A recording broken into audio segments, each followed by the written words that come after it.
दिनमा छौं सरकार 17औं दिन मात्र हैन हामी वर्षौं दिनसम्म रहन सक्छौं किनकि हाम्रो मकसद पूरा नभएसम्म शिक्षा ऐन नआएसम्म। त्यसैले त हामी भन्छौं नेपाल शिक्षक महासंघ जिन्दाबाद, नेपाल शिक्षक महासंघ जिन्दाबाद, नेपाल शिक्षक महासंघ जिन्दाबाद।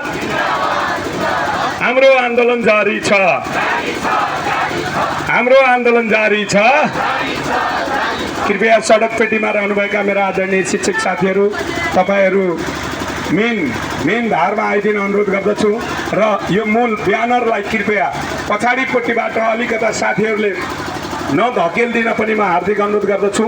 मूल ब्यानरमा आदरणीय शिक्षक महासंघ राष्ट्रिय कार्य समितिका आदरणीय नेतृत्वहरू रहिदिन पनि म हार्दिक अनुरोध गर्दछु र अगाडिपट्टि रहनुभएका सम्पूर्ण मेरा आदरणीय शिक्षक साथीहरू, तपाईहरू पछाडि मूल ब्यानरको पछाडिपट्टि आइदिन पनि म हार्दिक अनुरोध।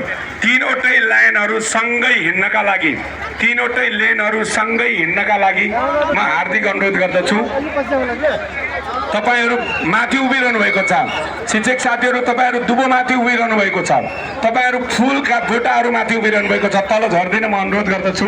सबैजना साथीहरू मेन तीनैवटा लेनमा हजुरलाई जुन लेन मनपर्छ त्यही लेनमा गएर सहभागिताका लागि पनि म हार्दिक अनुरोध गर्दछु। नेपाल शिक्षक महासंघ जिन्दाबाद, नेपाल शिक्षक महासंघ जिन्दाबाद। हाम्रो आन्दोलन जारी छ, हाम्रो आन्दोलन जारी छ, हाम्रो आन्दोलन जारी छ। विद्यालय शिक्षा ऐन जारी गर, विद्यालय शिक्षा ऐन जारी गर, विद्यालय शिक्षा ऐन जारी गर, विद्यालय शिक्षा ऐन जारी गर, पुरानो ऐन खारेज गर। आज हामी 17औं दिनमा छौं सरकार, हामी 17औं दिनमा छौं सरकार। हामी वर्षौं दिन बस्न सक्छौं शिक्षा ऐन नलिएर घर जाँदैनौं।